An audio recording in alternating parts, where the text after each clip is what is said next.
Oh, yeah. Yeah. Mid-30s before it goes into effect. Okay. Well, luckily it's wonderful. You ready to start? Okay. Do you want this? Yes, please. Okay, and then it'll go to Mira. So I will let them introduce themselves, but I just want to quickly remind everyone, if you have a cell phone, to put it on silent during the performance, and to thank you all so much for continuing to wear masks and social distance. We are so lucky to have the Red Cedar Chamber duo here with us, and that we have our first program in a year. So this is amazing. So we are so grateful that you two are here, and we are so grateful for all of you for continuing to do your part so that we can safely resume normal life. All right? Take it from here. Thank you. All right, thank you so much, Megan. Obviously, we're thrilled to be here. We're Red Cedar Chamber Music, as I know many of you know.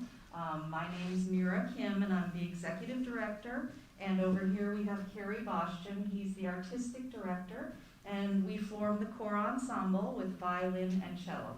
And we often have guest artists with us, but tonight it'll just be the two of us. Our first piece is a new composition by our composer in residence, Michael Kimber. He has been in Iowa City now for how long? 2004. He moved here in 2004. His wife is on the faculty at the University of Iowa. She's a musicologist. And he wrote us this sonatina, which is in 3 movements. We premiered it last fall, but we love it so much, and we know most of you may not have heard it. So it's in 3 movements. Passeggiata, which is a leisurely evening stroll, romanza, and then finishing with a tarantella.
Thank you very much. That was fun for us too. Next, we're going to change pace a little bit with lovely 3 Czech songs that were arranged by Iowa composer Harvey Solberger. Harvey grew up, where did Harvey grow up? In Marion? In Marion, yeah. In Marion, Iowa, and went off to both coasts with a very illustrious career, and then came back in retirement, supposed retirement, to settle down in Strawberry Point. And it was there that he wrote these lovely arrangements for Red Cedar. So there are 3 of them. The first is Sleep, My Love. The second is Flow, Waters Flow. And the last is the Dudacka Polka.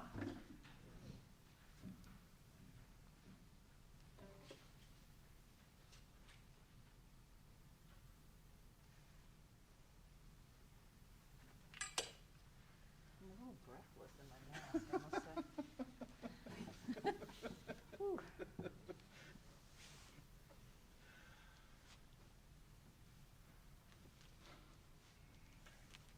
me just make sure I'm all in. Okay.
cello. You know, it's not meant to be a bagpipe. I was the bagpipe there. Oh, what was I doing? Not sure. Oh, it's not meant to be a drum. I don't even know what I was doing. But, you know, there's a corner here that in April, it got broken off. And it's being held on by Scotch tape. And at some point, I was painting my house, and I must have had a little oil primer on my forearm. And there's a little oil primer on the shoulder of my cello. I tell you this because it's been a long year. Yeah. And my cellos are going to Chicago on Thursday. And I'm really excited to not, to have them get little attention. Our next, no, isn't it Clark? Nope. Oh, my goodness. Okay, is it then Clark? Yep. Okay, I'll introduce the octave. This next piece, Are you in the camera? no, oh my gosh, I'm so sorry.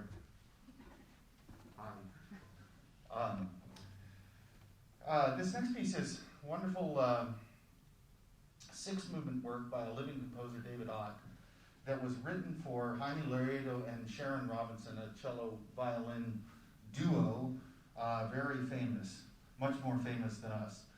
And we used it as part of a program, 2018 program, which was a collaboration with spoken word artist Akwi Enji. And we put music together with words 3 different ways. And for this piece, these 6 movements with evocative titles, she wrote short responsive poems, and then read them before we played the movement, which was, kind of interesting. But we will not be reading the poems because my wife, the boss, didn't want us to. But actually, it's an opportunity, and I think that is the opportunity is this: that most of us have had, have been married or had a long relationship, and each of these titles makes us imagine some aspect of that partnership, whether it was good or whether it was bad. But I have to say that all of the movements in this make me happy to be married.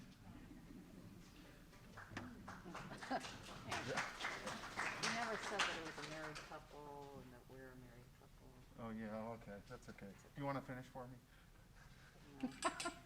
So are you going to announce each movement or not? Yes, but I'm going to do it from here. Okay. So. I need to check.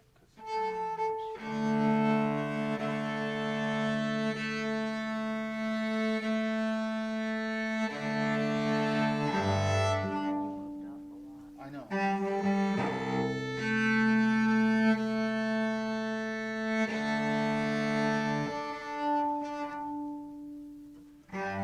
Okay.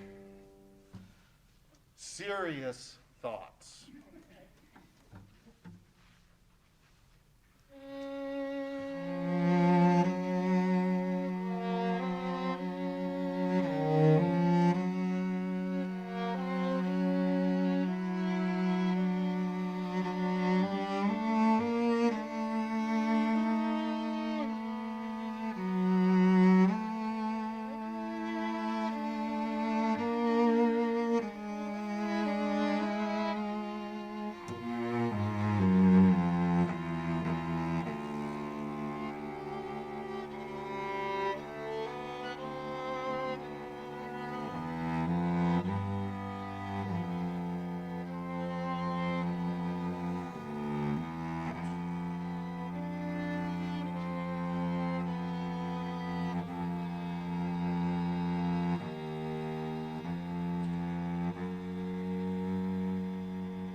a difficult issue.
Oh, this one.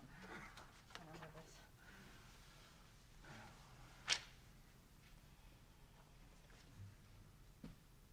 Picky, picky, picky.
two views on the same subject.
Chat at the fireplace.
differing opinions.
How are you doing there? I'm doing great.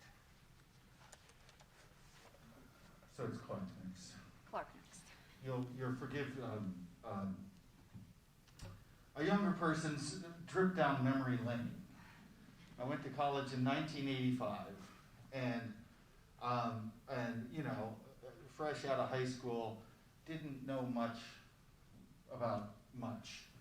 But I went to college, and of course, you start to go to lots of recitals because your friends are all students in the same program you're in, and every violist always played the Rebecca Clark Sonata for Viola. Now, in 1985, it didn't occur to me that that was an important work because she was a woman. It was just a good sonata for viola that was approachable for students, and lots of students could play. It didn't occur to me that female composers had been, not represented well, encouraged, fostered, performed, documented, or any of the other things that have made the most of our most famous composers well known. But slowly, it was something that, as my career developed, I realized was really an incredible path forward. And the first thing that I really learned about was the fact that American orchestras, until they put up a screen to hide the, I'm sorry, you could just say, hey, you could get on camera.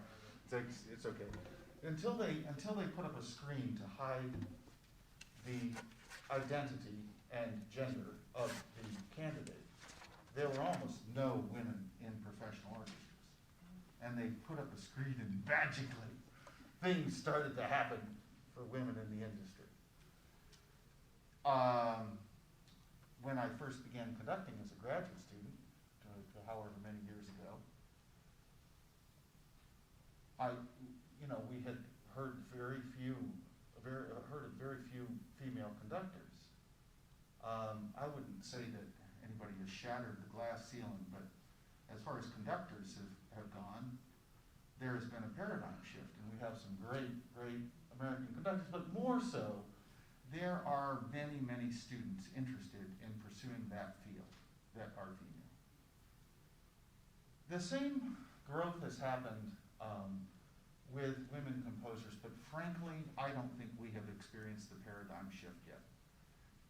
And the piece you're about to hear, I found, by luck, about a couple of years ago, which was about the time buddies of mine who run orchestras around the state started calling me and sending out emails asking for suggestions for female composers to celebrate the 100th year of women's suffrage. I think that's the right occasion.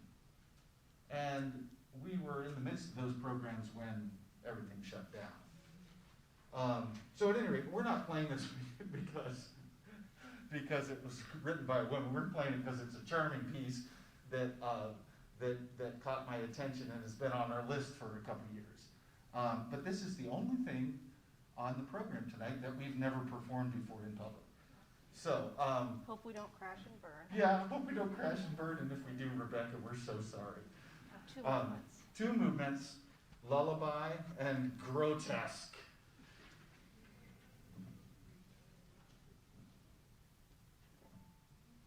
Neat.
buzzing for his bow. I guess he wants to play louder. Oh yeah, I need to use this. What do I do? Press the button? Press the button until it goes. All right. So we have one more piece for you. It's a biggie. It's called the Duo Concertante by Coomer. What's his name here? F.A. Yeah, I forget what the August or something. I forget what the FA stands for, but anyway, Coomer. Oops. And it's about 10 minutes long. It's one of our big crowd pleasers. We like it because we can ham it up a little bit. It's very operatic, so you'll hear a lot of beautiful soaring melodies, and we trade off a lot between melody and accompaniment. And it's as if each section has its own little character, like a character in an opera. And then there's a very wild and dramatic finish at the end. You'll know it's over. So, if you've been following us, Red Cedar has really been a pandemic success story. We've been able to, because we are married, have been able to continue to be pretty close to fully employed. And that is not the case with most of our colleagues. And we've been able to continue to reach our audience, and that is not the case with most of our sister organizations. And we've actually produced about twice as much content and have had 8,000 views since. And that's not counting, we count Oak Knoll as one view when it gets broadcast. So that's not counting, many residents. Our Music for Seniors program, we have about 18 sites that we visit every year. And this is one of them. And Aegon Transamerica Foundation is our lead corporate sponsor for that. I won't go into every sponsor that we've had, but if Red Cedar has been a success this season and is a healthy organization ready to come out of this thing, it's due in large part to many people in this room who have responded to our programming and commented and continued to support us. And it's just a tremendous joy to have this be our first Music for Seniors concert with so many wonderful friends in a year. So thank you all very much.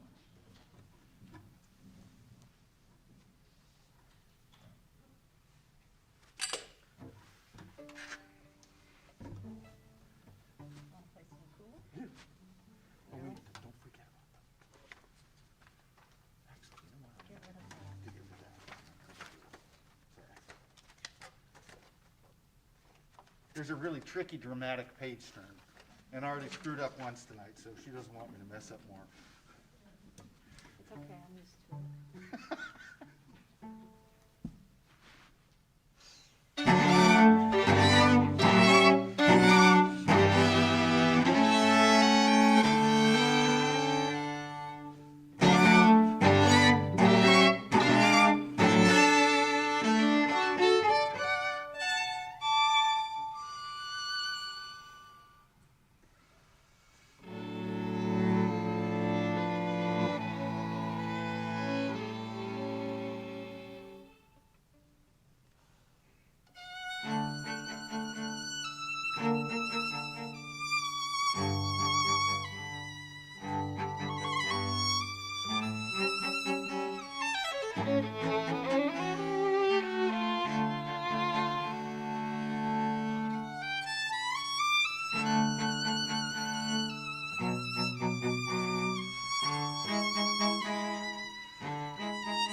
prepare a tiny encore for tonight. Are you guys up for that right now?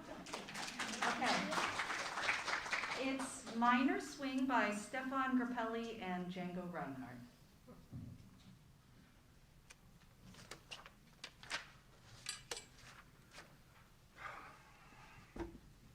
Don't injure yourself. Ooh. No, it doesn't matter. Close enough for encore.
Thank you so much.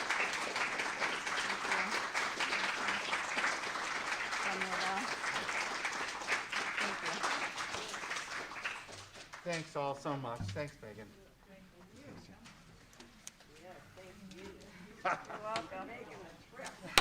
All the way. All the way across town, across the We didn't walk, river, Mary. We Mary. didn't walk.